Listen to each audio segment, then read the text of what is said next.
Hi friends, I would like to welcome all of you to NKL classes. My name is Naval Kishore Lodi and today we are going to discuss about the origin theories of language, means all the theories which are related to the origin of language, and also how it evolved. Several theories were proposed by different linguists from time to time, and why it evolved. So this was also the reason I am going to share this video with you to explain some of the theories which are quite important from the exam point of view, not only to the students who are going to appear for their college examination or university examinations, but also to them who are going to appear for their competitive examinations.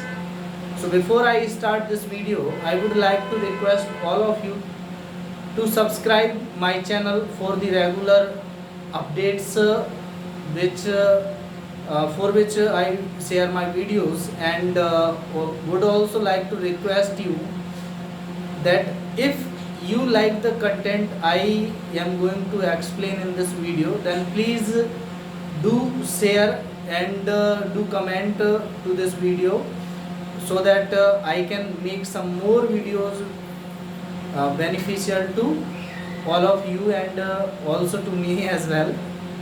So here I would like to begin with the video.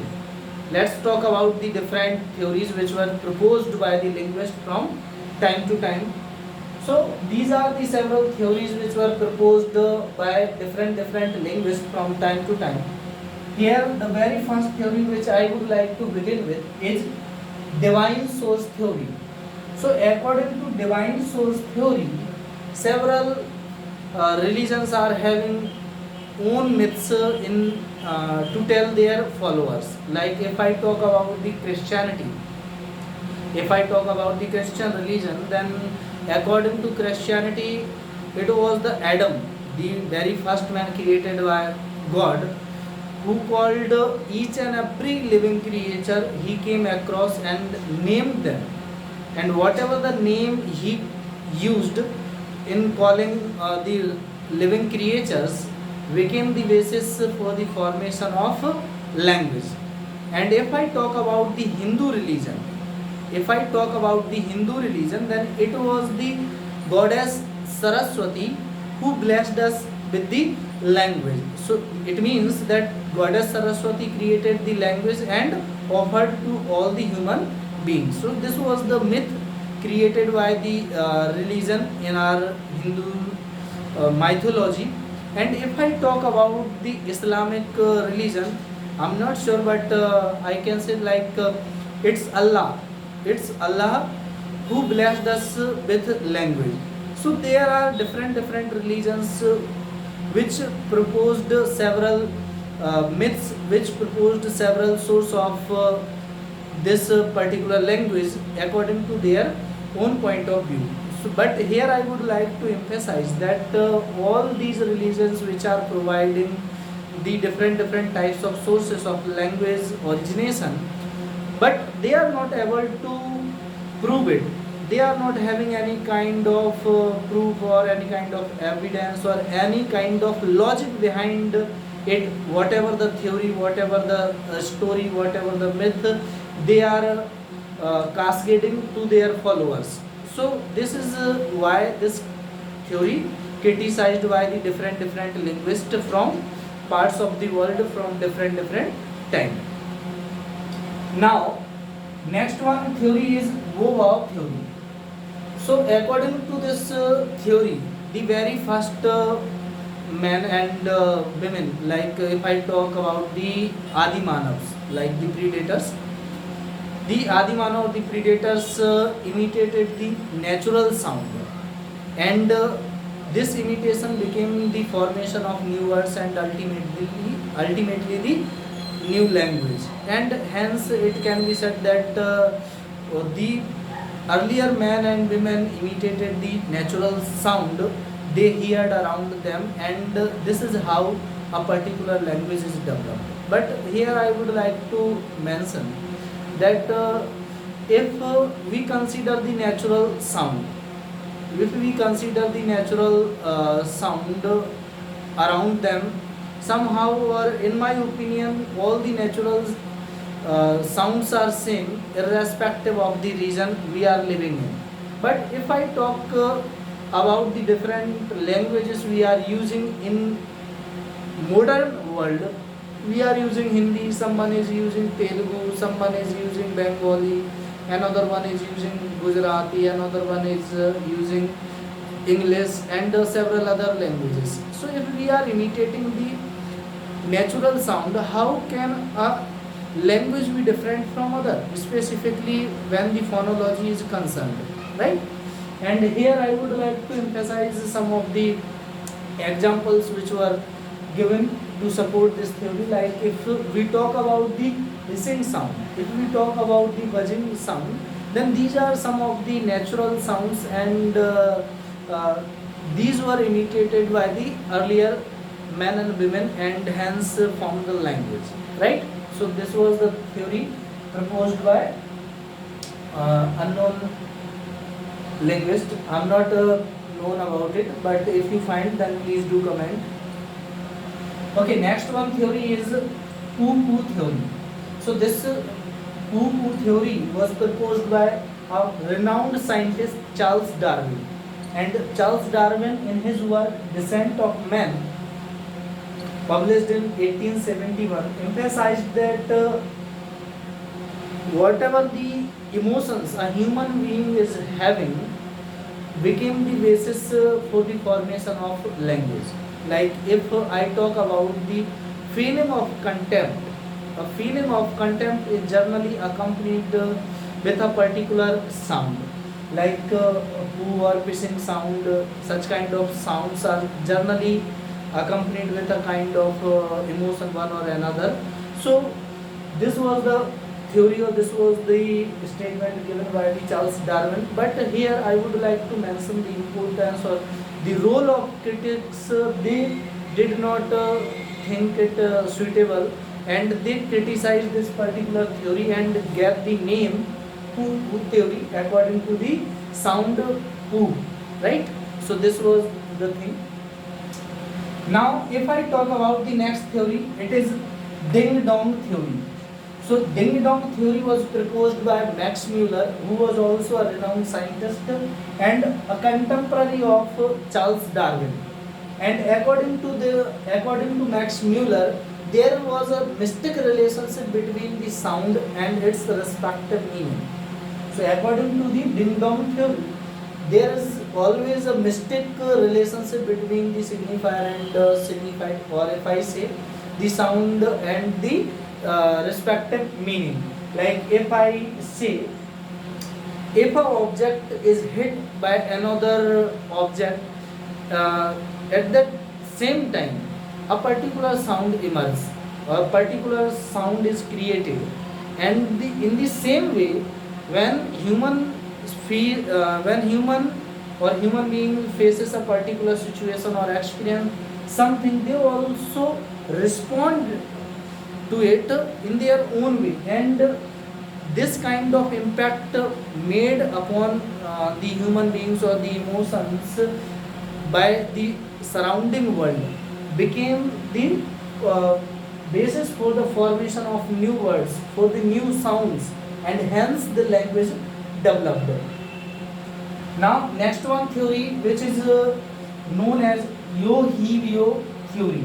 So according to this theory, each and every human and also some animals which are involved in some kind of physical action, they produce some kind of sound, and this sound becomes the basis of formation of new words and the language ultimately. So here I would like to mention some of the criticism which was given by the later linguist from time to time. If I talk about the grunting is also a kind of action to be done by the animal, specifically ape. So apes produce the grunting sound for their social call, right? But still they are not able to use the speech as humans do. So this was the criticism provided against the Yo-Hevio theory. Next, if I talk about the La theory, it was proposed by the famous linguist Otto Jesperson, and according to him, this particular theory suggests that the romantic side of human life was actually responsible for the formation of new words and the new sounds and ultimately the language. Because if I talk about the emotional muttering, if I talk about the laughter, if I talk about the love, play and song specifically, then these are the basis for the formation of new words and ultimately the language. So these are some of the important theories related to the origin of language, but all these theories are lacking in one aspect or another. So here I would like to emphasize in few words that several theories were proposed by different linguists from time to time, but all these theories were lacking in one manner or another.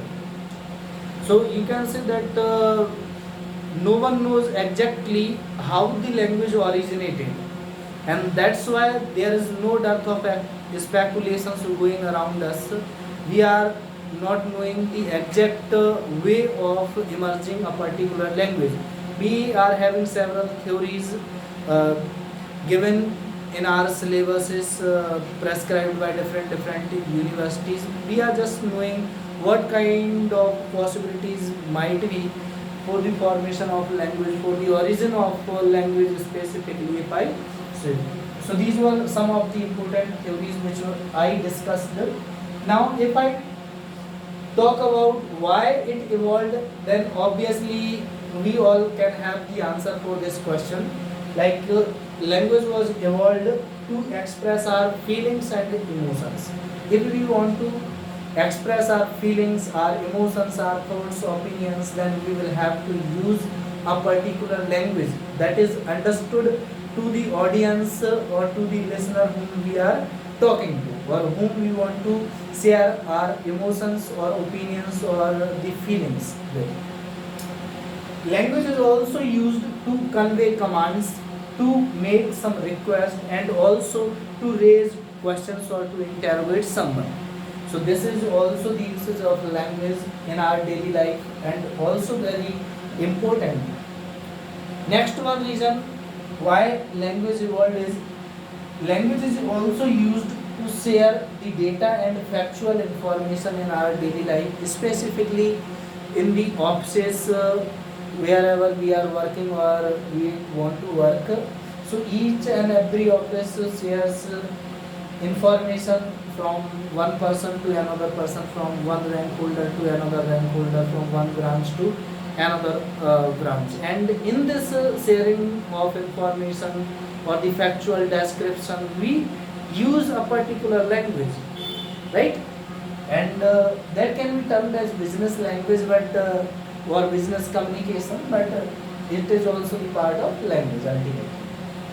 Now, language is also used to maintain social contact on friendly level. Like if I am a friend of yours, then I need to be in contact with you for our daily chores. Like if I want to get something, I will definitely ask you to share with me, right? So this is how we maintain our friendly relations with our parents, with our kids and kids, with our family members, with our relatives, with our friends, with our colleagues and some other people whom we want to communicate or whom we want to maintain the social relations with.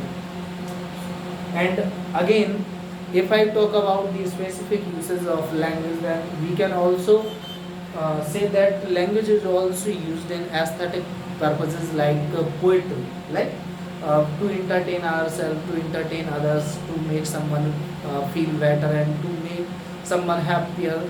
So for all these aesthetic purposes, we also use a particular language that might be different from the language which we are using in our daily life, but ultimately it is also the language. And also the language is used to reduce nervous tension. So these were some of the reasons why language was evolved from time to time, and also I can say that this whatever the form of language we are using at present time, no one can say that this form means the form we are using at present time can be sustained for a longer time, right? It may take several years, but definitely there will be a day when it will be changed. It will, the form of this particular language will be changed. Specifically, if I mention that all those students who are studying the literature, then you have come across about the several ages, specifically the old age poetry. If I talk, then in the old age poetry, you will see the type of language, the type of words given in the poems. They are somehow really different from the modern language or the modern English we are using at present time. So this is how the language evolve and takes one shape from another and takes one form from another, right? So this was the thing which I wanted to share with you, and I would like to request you to share your comments how you think about this video, so that I get some information, I get some feedback to improve myself and to provide the kind of content which you are actually required. Thanks for watching this video, and ultimately and at the end of this video I would like to request you to share and subscribe this video as much as possible to you. Thank you.